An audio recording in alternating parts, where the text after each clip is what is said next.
Pada tahun 2008, majalah Atlantic pernah membuat kontroversi. Salah satu artikelnya yaitu "Is Google Making Us Stupid?" Itu adalah ketakutan kebanyakan orang di tahun 2008 dulu. Manusia takut dengan Google karena kita menjadi berhenti mengingat fakta. Tapi sekarang ini, manusia bukan lagi menghadapi monster yang sama. Monster yang berbeda, bukan cuma Google, tapi generatif AI, seperti Gemini, ChatGPT, dan lain-lain. Kalau dulu Google mengambil ingatan kita, generatif AI mengambil proses berpikir kita. Waktu ada Google, kita tetap harus mikir. Kita cuma dikasih barang mentah, lalu kita berpikir dengan sendirinya. Kita harus baca, saring, kesimpulan dengan manusia itu sendiri. Di titik ini, otak kita itu masih olahraga. Nah, tapi di sini bedanya. AI itu bisa diibaratkan koki. Kita minta nasi goreng, dikasih nasi goreng matang. Kamu minta esai, kamu dikasih esai yang sudah jadi. Lalu letak bahayanya di mana? Bahayanya adalah ketika kita merasa puas dengan jawaban instan itu. AI bisa saja teknologi pertama yang bisa menggantikan pola berpikir manusia dan kreativitas manusia. Bayangin kalau tugas kuliah kamu, ide konten, sampai hal kecil kayak mau ngomong ke orang lain harus tanya AI dulu. Pertanyaan besarnya, bagian mana dari otak kamu yang masih bekerja? Di sini ada konsep psikologi yang menarik banget untuk dibahas, yaitu bernama Dunning-Kruger Effect. Dunning-Kruger, saya nggak tahu bacanya. Atau Dunning-Kruger, Dunning-Kruger. Orang yang ilmunya sedikit merasa lebih percaya diri dan lebih merasa tahu. Kenapa? Karena they don't know what they don't know.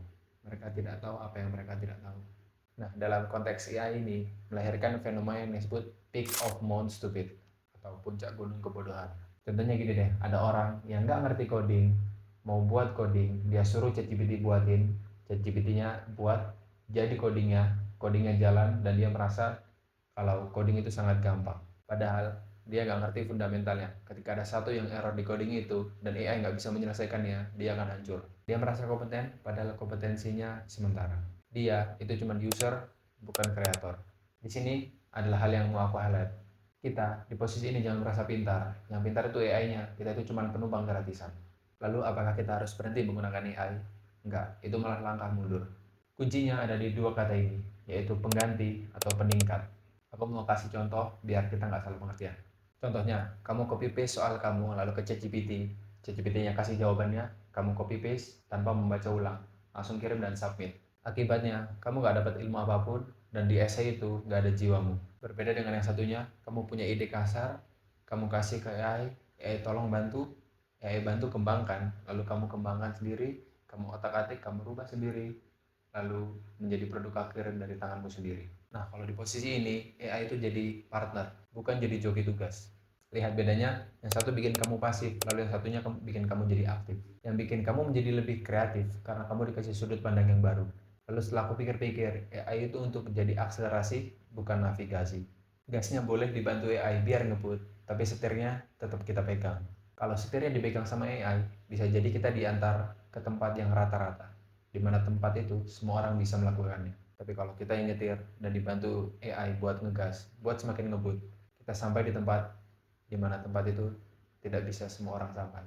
Hanya mereka yang kerja bareng AI, bukan disetir AI, yang akan menang di masa depan. Jadi kesimpulannya, apakah AI bikin kita bodoh? Jawabannya tergantung siapa yang megang sama keyboardnya. Kalau kamu jadikan dia otak cadangan, ya kamu bakalan tumpul. Tapi kalau kamu jadiin asisten riset, kamu bakal makin tajam. Ada penelitian mengatakan kalau mengkonsumsi konten buatan AI itu bisa menurunkan ingin tahu intelektual kita, mengurangi rentan perhatian kita juga, dan menciptakan ketergantungan pada AI tersebut. Jadi bekerja sama dengan AI untuk menghasilkan hasil yang tidak mampu menghasilkan oleh keduanya sendirian. Disinilah masa depan pekerjaan akan semakin bermunculan. Semua tergantung penggunanya. Dua poin ini tadi yang paling penting, untuk peningkat atau untuk pengganti. Sekian video dari saya, terima kasih.